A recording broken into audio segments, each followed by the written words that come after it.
কেমন আছো বন্ধুরা? আজকে তোমাদেরকে আমি আবারও একটি সুন্দর এবং খুবই বিখ্যাত একটি অ্যানিমের বিষয়ে বলতে যাচ্ছি, যেটি হচ্ছে দ্য এমিনেন্স অন শ্যাডো। ঠিক আছে, এটা খুবই রোমাঞ্চকর আর ইস্কাই টাইপ একটা অ্যানিমি।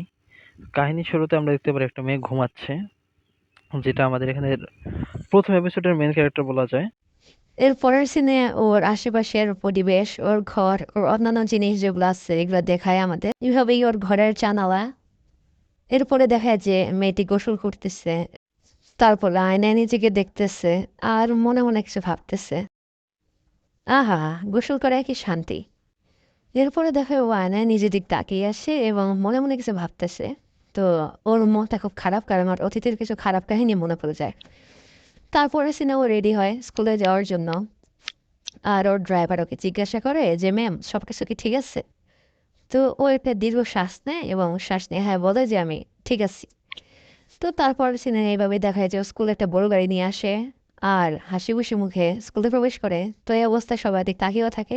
তখনই এন্ট্রি হয় আমাদের অ্যানিমির মূল ক্যারেক্টার, যার নাম হলো সিট কাগানো। তো নায়িকা দিক তাকিয়ে থাকে আর ওর নাম ধরে ডাকে যে, কাগানো, কেমন আছো তুমি? এরপরে ও রিপ্লাই দেয় যে, হ্যাঁ, আমি তো ভালো আছি, তুমি কেমন আছো? আর ওর নামটা ভুল বলে, নামের শেষ অক্ষরের সাথে ভুল বলে। এইভাবেই ও অর্ধেক তাকিয়ে থাকে যে ছেলেটা আমার সাথে 3 মাস যাবত আছে, আমার পাশের বেঞ্চে বসে, কিন্তু এখন আমার নাম ঠিক করে বলতে পারে নাই। এদিকে ও ক্লাসের তো ভাইরাল সবাই দিক তাকিয়ে থাকে। ও ওয়াশরুমে যায়, আয়না দিক তাকায়, তখনই ওর কিছু অতীতের আবার খারাপ কাহিনী মনে পড়ে যায়। এই পড়ছে না, ওদেরকে দেখায় স্কুল রানিং আছে, সময় শেষ, সবাই চলে যাবে। আর এদিকে না পিয়ানো বাজাচ্ছে। তো স্কুল শেষ হওয়ার পরও স্কুল থেকে বের হয়। আর ওর ড্রাইভারকে কিছু লোক মারধর করে। কারা মারধর করে একটু পরেই তোমরা বুঝতে পারবা যে কেন মারধর করতেছে। এভাবে এই রক্ত দিয়ে যে ড্রাইভার অবস্থা খারাপ, এখনও বের হয় আর ড্রাইভারকে ফোন দেয়, কিন্তু ড্রাইভারকে পায় না। ওদিকে নায়ককে উপর দিক থেকে দেখতেছে। তো নায়ক যেহেতু দেখতেছে, এক পর্যায়ে ওর ড্রাইভারকে না পেয়ে হাঁটতে থাকে। আরও আচমকা ভয় পেয়ে যায় যে কি হলো, কেউ আছে কিনা আমার সামনে। যখন মনে করে যে হ্যাঁ কেউ আছে, দেখে যে অ্যাস্ট্রো একটা লোক দাঁড়িয়ে আছে যার উপর ড্রাইভারকে মারতেছিল। ও ভয় পেয়ে পালানো শুরু করে আর গাড়ি নিয়ে ওর সঙ্গী চলে আসে ওকে কিডন্যাপ করার জন্য।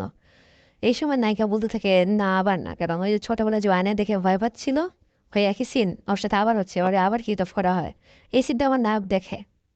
পরের পর্যায়ে দেখি ওকে বেঁধে রাখছে আর ঘন্টারা বলতেছে যে এত বড় লোকের মেয়ে কেন রাস্তা দিয়ে একা একা যায়? এটা তো তোমার সেকেন্ড টাইম যখন তোমাকে কিডন্যাপ করছি। এখানে নায়ক এই জায়গায় চলে আসে আর দরজা ভাঙার চেষ্টা করে। তো মেয়েকে ওরা মারধর করতেছে, ওর কাছ থেকে নিবে, ওর তো ওর সাথে খারাপ ব্যবহার করতেছে। আর এই অবস্থায় নায়ক ছাদ ভেঙে নিচে আসে। যেহেতু মাস্ক পরা থাকে, ওরা নায়িকা চিনতে পারে না, তারও ইচ্ছা মতো এগুলো ঢোলাই করে। চলো, নো এক্সপার্ট, ওর কাছে শক্তি আছে, জাদু আছে, অনেক শক্তিশালী। কিন্তু তারপরেও এক পর্যায়ে যখন দেখে যে গুন্ডা ওর উপরে ভারী হয়ে গেছে, ও ইচ্ছা মতো ওদেরকে মারে। এই যে মারতে মারতে মারতে ওরা যে ভয় পায় যে একটা হাই স্কুলের ছেলে বা সাইরা তো ছোট, ওই কিভাবে এরকম মারামারি করতে পারে। তারপর ওই ভিলেনদের যারা কিডন্যাপ করছিল, ওরা ওকে মাইরা নায়িকাকে ছাড়িয়ে দেয় আর পুলিশ এবং নায়িকা বাবা মা এসে ওকে নিয়ে যায়। নায়ক আবার স্কুলে আসে, পরের সিনেমা দেখি। আর এবার নায়িকার সাথে কোনো কথা না বলে সরে যায়। পরের দিন খবরে দেখা যায় যে নায়ক মারা গেছে একটা ট্রাক অ্যাক্সিডেন্টে। আর এই খবরটা সরাসরি নায়িকা রুমে বসে দেখতে থাকে যে সিট কাগানো আর নেই, সে একটা ট্রাক দুর্ঘটনায় মারা যায়। এখান থেকে মূলত আমাদের অ্যানিমের মূল কাহিনী শুরু। যে ও দেখতেছে নিজের ছোটবেলায় সেখানে ও বসে আছে একটা রুমে, যেখান থেকে ও সব কিছু দেখতে পারতেছে বাইরের জগতের শক্তিশালী জিনিস, এবং ও হাঁটা শুরু করে ছোটবেলা থেকেই। তারপর একটু বড় হয়, আস্তে আস্তে মারামারি শেখে, আস্তে আস্তে আরও শক্তিশালী হয়, সকল খেলাধুলা অংশগ্রহণ করে।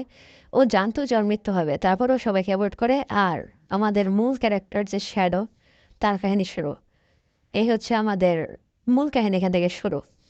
তারপর আমাদেরকে দেখা একটা এলাকা, এই এলাকার এই যে বিল্ডিং, ঘরবাড়ি, বাস, এখানকার লোকজন, যেখানে নায়কের দ্বিতীয় জন্ম হয়। আর এই হচ্ছে আমাদের শ্যাডো, সিট কাগানো। আর এই হচ্ছে our গ্রুপ, যাদেরকে আমরা শ্যাডো এভিডেন্স বলি, যাদের লিডার হলো এই আলফা, যাকে ও সর্বপ্রথম নিজের টিমে নেয়। এরা টিমের বাকি সদস্য আর টোটাল 7 জন থাকে। প্রত্যেকেই খুবই শক্তিশালী এবং জাতের অধিকারী। তো নায়ক বলে, এখন থেকে আমাদের খেল শুরু, চলো আমরা সব কিছু ধ্বংস করি। এভাবেই সবাই বিল্ডিং থেকে লাফ দেয়। আর সবার উপরে সিট কাগানো, অর্থাৎ শ্যাডো বলে লর্ড শ্যাডো। ওর কাহিনী এখান থেকেই শুরু। প্রথম এপিসোডটা এইভাবেই যায়। তো আশা করি আরও সুন্দর ও রোমাঞ্চকর কাহিনী তৃতীয় এপিসোডে চলবে। সবাইকে দেখার আমন্ত্রণ রইল।